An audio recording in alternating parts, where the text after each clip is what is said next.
I hope your Monday is treating you well so far. I've got a couple of new tarot decks and oracle decks as well that I'm going to be showcasing over the next few weeks and doing your weekly readings with it. So today's first one is The Witch's Garden, Tarot of the Witch's Garden by Sarah Graham.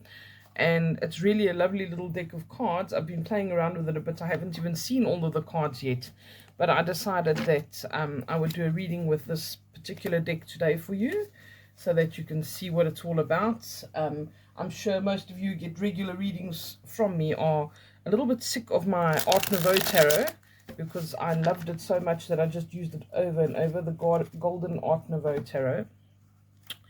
So we are expanding our horizons, and this week we're using the Tarot of the Witch's Garden. So let's see. I've already done a couple of client readings with this deck and I'm really liking it very much. So if you're new here, very, very welcome. I'm so glad to have you. And if you are a regular, I'm so blessed and grateful to have you here again. And what we do on a Monday usually, if time permits, and if life has it that way, then I do a reading for the week ahead. So we're going to see what the general energy is for the week ahead, and then anything else that we need to know or that we can do that's going to help us along the way. All right, so if I can please have a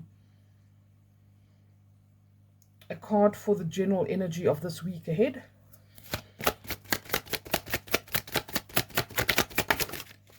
There we go. 10 of Swords, oh my word, okay. Okay, 10 of Swords. So the first thing that this tells me is, you know, based on the energy we have been experiencing, things have been a bit wild. We've been between eclipses. Sorry, I just didn't want to drop my deck of cards. We've been between two eclipses, and we've had all of this really intense energy, emotional energy.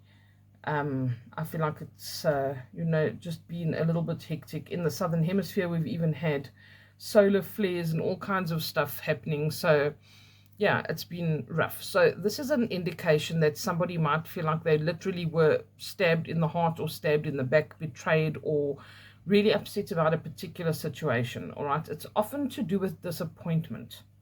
So it's disappointment in a situation, disappointment in a person, you know, just general disappointment, like things are not working out the way you like. It could be that your progress was a bit stunted in the past week or two because things have just not been great. But the good thing about this card is that it is a number 10. And a number 10 shows a cyclical ending and a new beginning of some sort. So it shows you the worst is over. But even though the worst is over, we do need to work on a few things. Something that's also come up that is related to this card and has come up in my readings in the past couple of weeks is the inability to move forward. Okay, so our preoccupation with the past, our preoccupation with things that have already gone, that have happened in the past, that we're still kind of crying over spilt milk with. All right, so this is about making peace with things. Things are the way they are. All right, and we need to make peace with that. And the sooner we do that, we can move on. All right, because it's the past that is hindering us. It's almost like an unhealthy preoccupation in some situations. And I feel like to some degree also for some people, this is something that we've inflicted on ourselves, or we should have known better.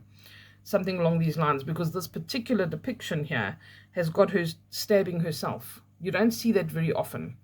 All right. But this particular depiction, it's as if she went towards something that she knew was not necessarily good for her.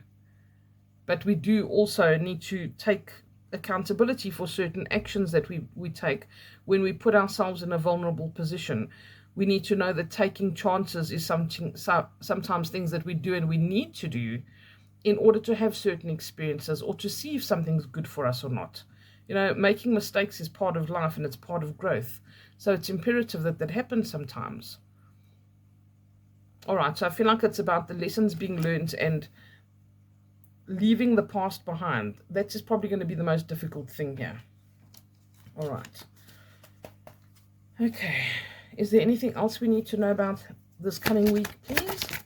Whoops. I just threw a whole bunch of cards out. Hold on. Okay.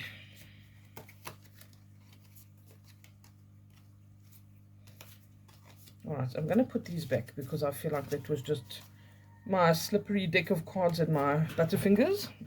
So let's see. Okay. Anything else we need to know for this week ahead, please? Anything else that needs to be mentioned or brought to light or focused on?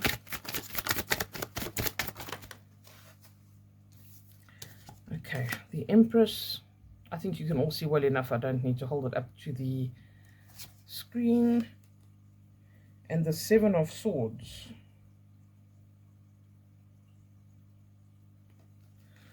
Okay.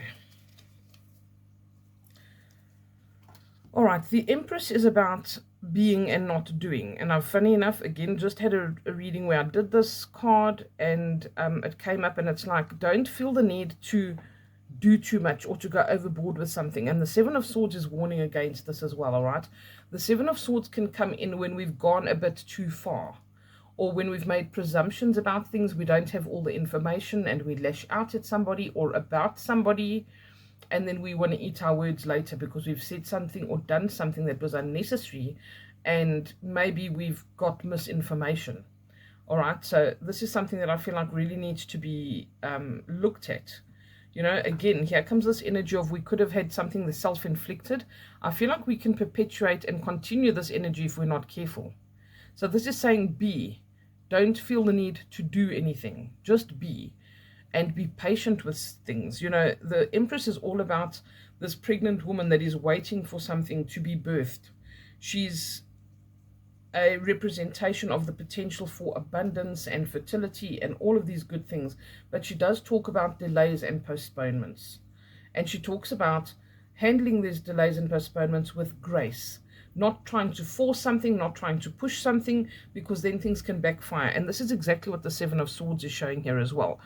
This person's gone and taken all the swords, taken some of the food, has only worried about themselves, and they are actually being seen. All right, so this is the message that I'm getting. It's like they think they're getting away with something, or they think they're going to say or do something and get away with it, but they're not. Or they're going to regret it very much. All right, I feel like these two crows in this picture are kind of watching what she's doing, and this is like the powers that be seeing what you're up to. Okay.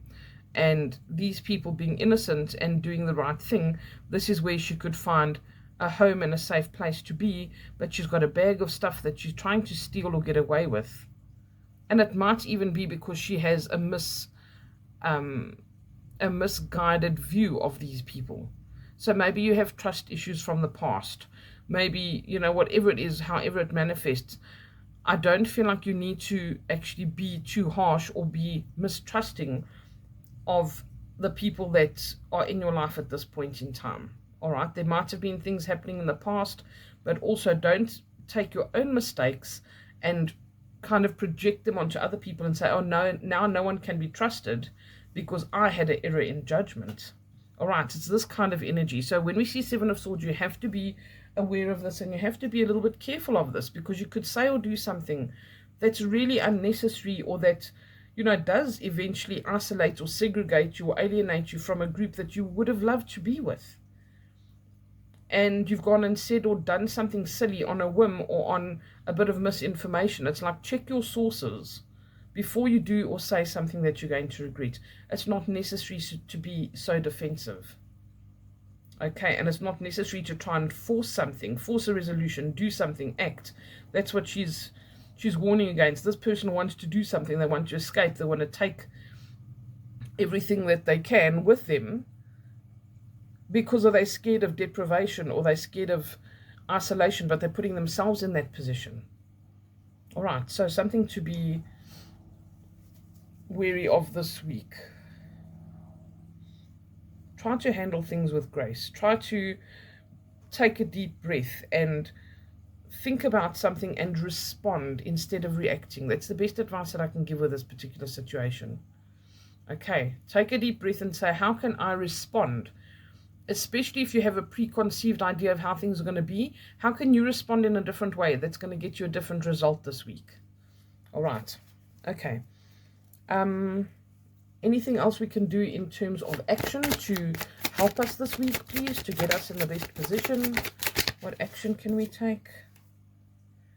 The Five of Wands. Okay. The Five of Wands is about a struggle of will, okay, a battle of wills, wanting to be in charge, wanting to be the boss. And it's a lack of leadership. It's a lack of allowing someone to take the reins, or a lack of you taking the reins when you know that you're the best person for the job. But also dealing with it with grace. So you see these birds fighting over the worms, and they're surrounded by matches. If they're not careful, they will burn the whole field down, and they probably will burn themselves. Some of them could get really hurt in the process. So this is about handling things gracefully. There's enough for everybody, but there's bickering and fighting about it. And if one of them had to say, hey, let's stop and share and put out the fires, that would be a much better result. Okay, so this is about inner and outer conflict about something. And it's about a lack of leadership, or letting somebody take the reins when you know that they're the best person for the job. All right, I hope that speaks to some of you there. I'm going to do one more. Is there anything else that we need in terms of advice, please, for this week? Anything else in terms of advice, the best action for us to take? Whoops, we got two.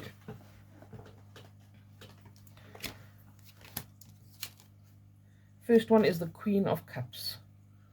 Okay, Queen of Cups is a Scorpio energy, so it shows that we can be very impulsive and powerful at certain times.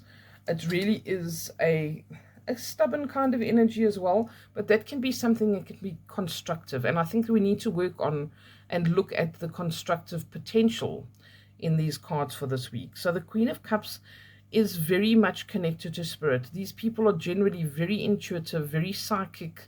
They do follow their gut instincts. They often use their intuition in the job that they do. They'll often be practitioners of some sort, where they are offering guidance to others, offering healing to others, and they can be very charming and persuasive in the right ways. So if you need to speak to somebody about making an improvement in their life, you can have the gift of being able to say that in the right way and persuade them that this is the better route for them from a health perspective, or whatever the case is. All right, and it's about channeling those kind of energies here. Maybe you do need to be a leader in a particular situation to stop this Five of Wands energy, to put something into place. Maybe you can bring healing to a situation and put out a couple of fires, instead of being more fiery and adding insult to injury here. All right, so it's about, look how she's meditating, she's feeling balanced.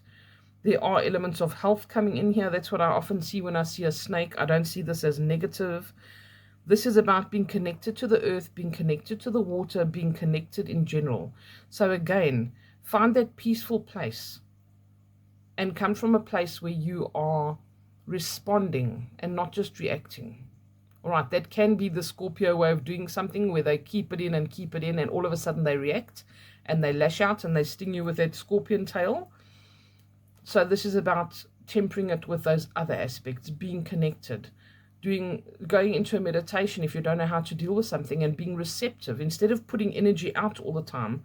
Here we said we've been guided, just be. Don't feel like you need to do. Okay, be in this quiet state where you quietly ask for that guidance. What is the best thing for me to do under these circumstances? Okay, let's shift this up a little bit. All right, and then our last one is the Magician. What a beautiful depiction. It's actually the cover of the deck of cards here. So the Magician, you see this balanced disposition, this focus. She's looking straight ahead at you. She's got all the tools she needs, all the tools from the tarot. She's got the pentacles, the wands, the swords, the cups. She's got her little animal friend there that can also help her to stay grounded and caring. And I feel like there really is just, everything is in balance here. And the Magician is about directing your energy. It's about how much you want something, how much effort you put into it, how much determination you have, and directing your energy. She focuses it, she gets herself centered and balanced, and then she focuses her energy and directs it. And when we see the Magician energy, we are reminded that manifestation potential is high, but we can manifest negatively as much as we can manifest positively. So it's about, what's your thoughts. Don't be praying for what you don't want. If your thoughts lean towards something negative, change that. Say, nope, we're not doing that. Let me even reshuffle that sentence so it can be something more positive. Catch yourself every time you do that and work on your goals, work on the potentials, work on the things that are going to be constructive and improve your life, because you have the ability to do that now. Okay. So in summary, I would say, please let go of anything from the past, especially even if that is like doubts that you have about your own potential, whether you can manifest or not, whether it is stuff from the past that you're resenting or holding onto. This no longer serves a purpose in your evolution. This is where you want to be, not here. Okay, not here. This is where you want to be, not here. This is where you want to be. Do you see that? It's like this recurring pattern where these things kind of sneak in, where you want to get into a row about something and it's just going to cause trouble. It's going to cause a fire. And you know better. Okay, so it's about finding this peaceful place, this Empress energy, this Queen of Cups energy, where you're connected to spirit, where you have that higher wisdom, when you can contribute to something in a healing way, not in a harmful way. Just like here, you don't take everything and run and then expect people to still like you, or take everything and run because you're acting on a whim or your own insecurities, and then you're ashamed because these people never meant you any harm in the first place. All right, so it's really guarding against that kind of energy this week. Let's take things from a higher mind, from a higher wisdom, and make the right choices. Worry about yourself. Okay, that's the best thing I can kind of say as a closing statement. Don't worry about other people. Don't worry about who did what to you in the past. Focus on where you are now. It seems like you have got people around you that really do care about you, whether they're friends, whether they're family, whatever it is. There's no need to be in this fight or flight mode, but rather to be centered, rather to be worrying about yourself. You know, clean up your own yard before you look at other people and want to blame them. Don't throw stones when you live in a glass house. It's time for self-reflection. It's time for the centered energy and saying, what have I got that I can contribute that is positive and wholesome and helpful, as opposed to being defensive or angry or wanting to fight and cause fires. You should be putting out fires, not creating them. Okay, so I leave you with that message for the week ahead. Try to be in this magician energy. This is about a number one. It's new beginnings, fresh starts, potential, creation, the law of attraction. Focus on those things, not on other people and not on the past. You're not in the past. Be in this moment now. Who are you now? Where does this person want to go? What do you want to create? And it does not have to be a repetition of the past. Okay, this is new beginnings that are significant. Changes in mindsets and thoughts. Trusting in the process that things will happen when they're meant to happen. Okay, I wish you a wonderful, connected, and productive week, and I send you lots of love. Take care, and bye for now.